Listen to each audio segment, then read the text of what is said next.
नमस्कार, मैं हूं प्रियांशा। आप देख रहे हैं देश विदेश के बाजार पर न्यूज प्लस 21 की खास पेशकश बाजारी हलचल। शुरुआती कारोबार में सेंसेक्स 400 अंक से अधिक चढ़ा, निफ्टी 18,000 के करीब।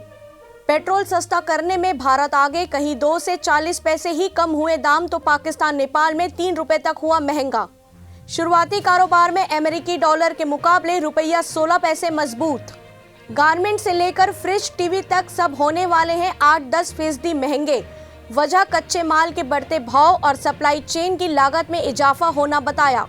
पीएम मोदी ने की आरबीआई की 2 स्कीम लॉन्च, गवर्नमेंट सिक्योरिटीज में निवेश और शिकायतों का समाधान बनेगा आसान।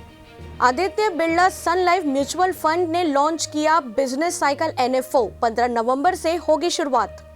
आज सोने चांदी की कीमत में आई मामूली गिरावट, आज 39,075 रुपए प्रति 10 ग्राम बिक रहा सोना। तेल के नए रेट हुए जारी, रायपुर में आज 101.91 रुपए प्रति लीटर बिक रहा पेट्रोल। 5G नेटवर्क रिलायंस जियो और वोडाफोन आइडिया को मिला स्पेक्ट्रम, गुजरात में टेस्टिंग के लिए किया गया आवंटन। हरित ऊर्जा से 2025 तक 30 लाख करोड़ बढ़ेगी भारतीय अर्थव्यवस्था, 4.3 करोड़ नौकरियां मिलेंगी। ऐसे ही तमाम जानकारी से लगातार अपडेट रहने के लिए हमारे चैनल को लाइक और सब्सक्राइब करना ना भूलें और नोटिफिकेशन के लिए बेल आइकन जरूर दबाएं। देखते रहिए न्यूज़ प्लस 21, आपके हक की बात।